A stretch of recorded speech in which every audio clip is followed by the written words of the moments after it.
Hello everyone, welcome to my channel. Let's start Mahabharatam part 10. వ్యూహరచన Draupadi తనకు జరిగిన పరాభవానికి దుఃఖిస్తూ తలదించుకుని అక్కడ నుంచి కదిలింది. సుధేష్ణాదేవి మందిరానికి వెళ్ళింది. రాణి మహాగడుసరి. ఏమీ తెలియనట్టే మాలిని ఏమైంది? ముఖం అట్లా ఉందేమిటి? జుట్టు రేగిందెందుకు? దుస్తుల నిండా మట్టిమరకలు పడ్డాయే అని అడిగింది. పాంచాలి లోకజ్ఞత తెలీని మూర్ఖురాలు కాదు.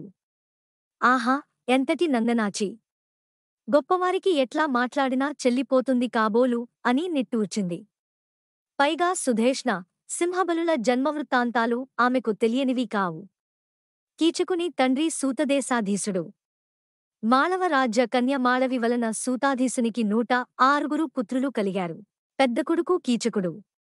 మిగిలిన 105 ఉపకీచకులుగా సోదరునికి నీడలా ఉంటారు. మాళవి చెల్లెలి కుమార్తె సుధేష్ణ విరాటరాజు పట్టమహిషి. కండబలం గుండెబలం ఉన్న కీచకునికి సింహబలుడు అన్వర్ధ నామధేయంగా ప్రచారంలోకి వచ్చింది. విరటునికి అండదండలుగా కీచకుడు తన సహోదరులు ఉపకీచకులతో సహా మత్స్యదేశంలోనే స్థిరపడ్డాడు. రాజుకి సింహబలుడంటే వాత్సల్యంతోబాటు భయం కూడా. అందుకే అతను ఆడింది ఆట, పాడింది పాట. అందుకే తను సైరంత్రి వృత్తిలో చేరేటప్పుడు విధించిన ఆంక్షలను తోసిరాజని కీచకుని మందిరానికి సుధేష్ణాదేవి పంపింది. ఇప్పుడు ఏమీ తెలియనట్టు యోగక్షేమాలు అడుగుతోంది. రాజ్యాధికారం చేతిలో ఉంటే ఏది చేసినా చెల్లుతుంది కదా అని గాఢంగా నిట్టూర్చింది పాంచాలి. తన నివాసానికి వెళ్లి విధిని నిందిస్తూ ద్రౌపది జరగవలసిన దానిని గురించి ఆలోచించసాగింది. సింహబలుని పీచమణచగల సమర్థుడు భీముడు ఒక్కడే అని తీర్మానించుకుంది. కంటిపైకి కునుకు రావడం లేదు. గుండె రగులుతోంది. కోట వాకిట నుంచి వినిపిస్తున్న గంటలు అర్ధరాత్రిని సూచిస్తున్నాయి. అంతఃపురం గాఢనిద్రలో జోగుతోంది. చీకటి, నిశ్శబ్దం పెనవేసుకుపోయి ఉన్నాయి. ద్రౌపది ఒక్కసారి తుళ్ళిపడి లేచింది. స్నానం చేసి మంచి వస్త్రాలు అలంకరించుకుని పాకశాల వైపు నడిచింది.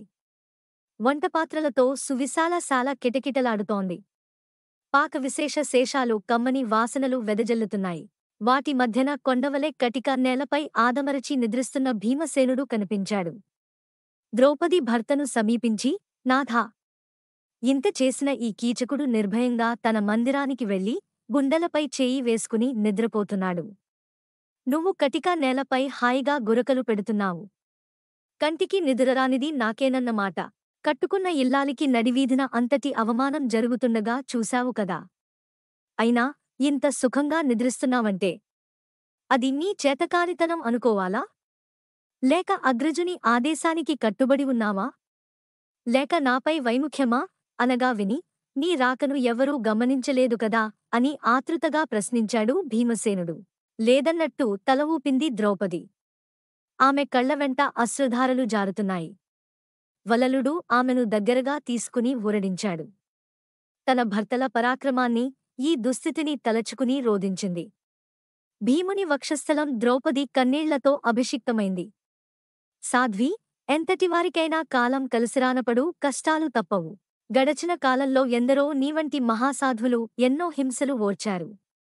సీత, సుకన్య, దమయంతి, లోపాముద్ర ఇలా ఎందరో విపత్తులనెదుర్కొని తరువాత సకల సుఖాలు అనుభవించలేదా? పాంచాలి, మన అజ్ఞాతవాస దీక్ష పూర్తికావడానికి ఎక్కువ రోజులు వ్యవధి లేదు. మన కష్టాలు గట్టెక్కడానికి అట్టే రోజులు నిరీక్షించాల్సిన పనిలేదు. కీచకుని సంహరించడం నాకు పెద్ద పని కాదు. నువ్వు సింహబలుని కోరికను అంగీకరించినట్టు నటించి వాడిని మచ్చిక చేసుకో. తదుపరి నర్తనశాలను సంకేత స్థలంగా నిర్ణయించి నిశిరాత్రివేళ ఒంటరిగా అక్కడికి రమ్మను. అర్ధరాత్రి అక్కడకు వచ్చిన సింహబలుని చీకటిలోనే మట్టుపెట్టి నీ పగను చల్లారుస్తాను. అజ్ఞాతవాసంలో ఉన్న మనకు ఇంతకంటే మరొక మార్గం తోచడం లేదు అంటూ ఆమె కన్నీరు తుడిచాడు. భీముని మాటలకు ఆమె ముఖం విప్పారింది. మన పథకాన్ని అత్యంత జాగరూకతలో నడిపించాలి. అదుగో తెలవారడానికి అట్టే పొద్దులేదు. నువ్వింక బయలుదేరి వెళ్ళు అంటూ మాలినిని కొంత దూరం సాగనంపాడు వలలుడు.